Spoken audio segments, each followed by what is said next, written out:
with some adversity, deal with getting off script a little bit. You know, this week we faced a team with basically the same kind of operation. You know, this is the second team in a row that will play that had a bye week before us. So anytime you have a situation with a team that has a bye week, obviously they have an opportunity to put in some things that you haven't seen, do some different type of things, and that's kind of what happened early in that game, and we were able to adjust, I thought, offensively, particularly at halftime. So the good news is that our guys responded. We were able to talk a little bit about it at halftime, talk on the sideline, and execute. We were a little bit off early.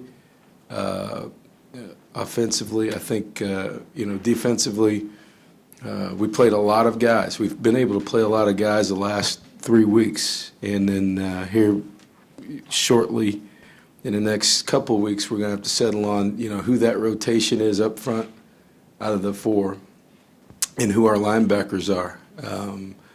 We went through that game without Jordan Master Giovanni playing at all, without our starting center Mike Matthews playing at all, without Cam Clear playing at all.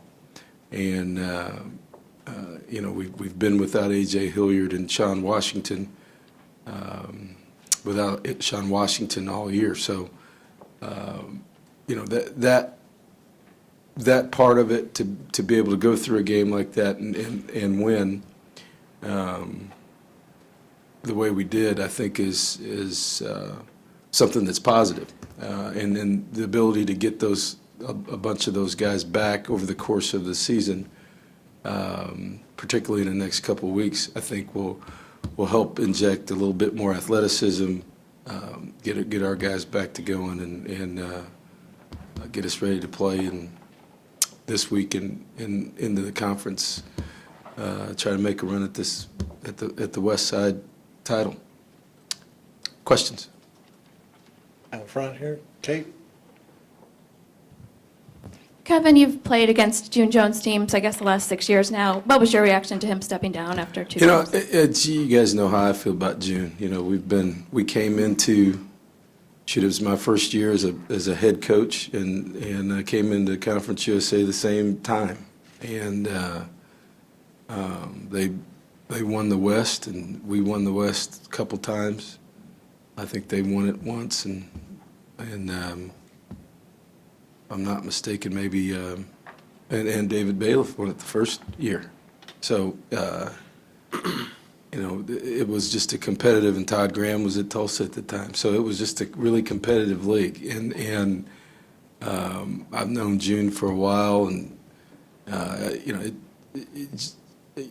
don't know everything around the situation, but I know that's a difficult decision for any coach. Just reading what Rick Hart said, and who I've known for a while too. He was at Oklahoma as an assistant AD. So making that decision and saying that basically it was a decision that June made. I don't know what happened around it, but it's difficult, and I know that just knowing him as a competitor he is, there had to be some other issues. But the thing that makes it difficult is, that early in the season on the team and coaching staff. So from our standpoint, you're going to face a different situation. A team that has had that happen, but it has had a bye week.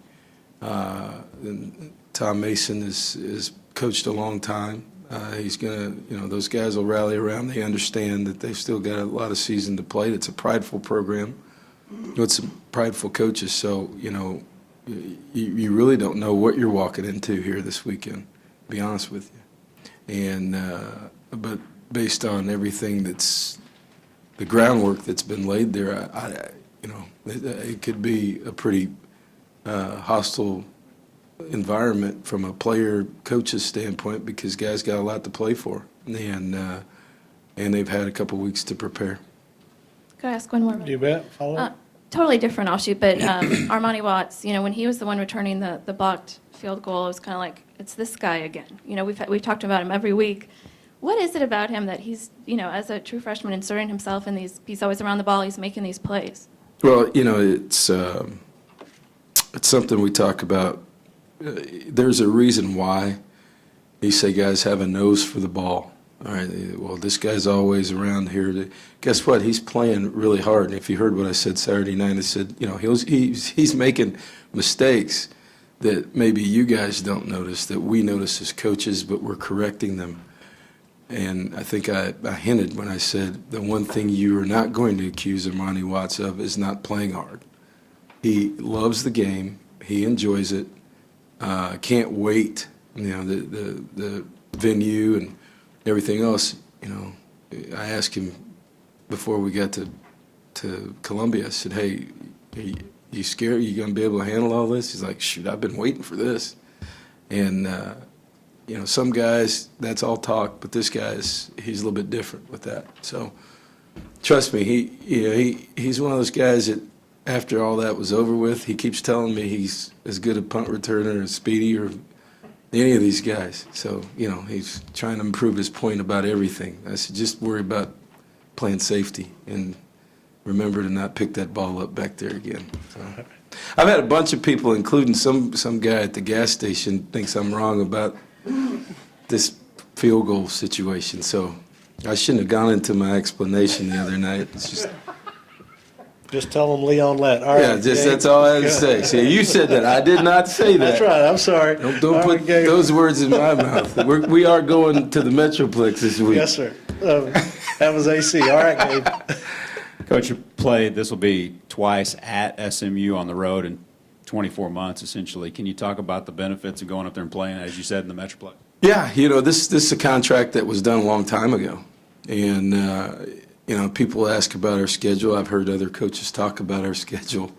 We had two things happen. Number one, we changed conferences, and it became very hard to schedule games in the next 1 or 2 years when you drop down to an 8-game conference schedule. Number two, that I think people really overlook, is that one of our non-conference games previously used to be Arkansas.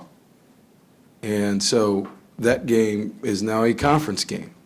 So, the schedule changed dramatically not only when we changed leagues, but we also changed leagues to the same league that Arkansas was in. So, we're going to Dallas back-to-back weeks. And, I think it's a good thing for us in recruiting. I think last time we were up there, we had a huge contingency of fans. And when we practiced for the Cotton Bowl, we practiced at SMU, that first practice for an open practice. And there had to be a couple thousand people out there. So I look for that to happen again. I have a lot of Aggies there that follow us. And so playing in the Metroplex is a good thing for us, I think the other thing that's interesting is that we caught a break from game time scheduling, and not just this week, but next week. And as coaching staff, we talked about this week, and I'll talk today to our team just about the preparation should duplicate. This week should duplicate next week. 2 game times at 2:30. 2 travel times on Friday, same bus trip, and what we're looking for is the same type of preparation approach Monday through Saturday, and the same type of performance and effort out of these next 2 weeks, because very rarely do you, at this point in college football, if you're winning, get to duplicate basically the same type of situation from a travel standpoint and a game time standpoint. So, yeah, I think we caught a break there. Right here, Sam. Right here.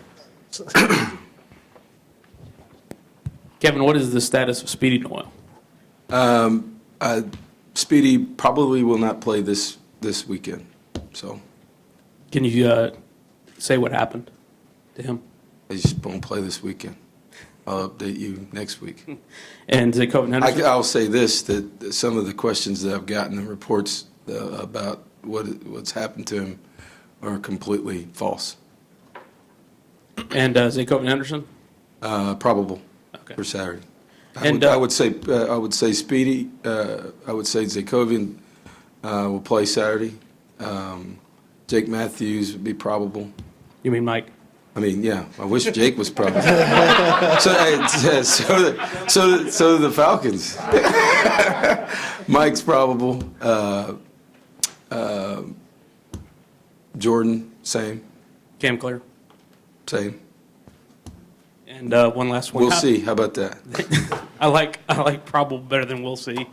Have you seen Ricky Seals-Jones' role evolve as he's finally been able to get in the groove here? I thought he changed. We had to change a little bit.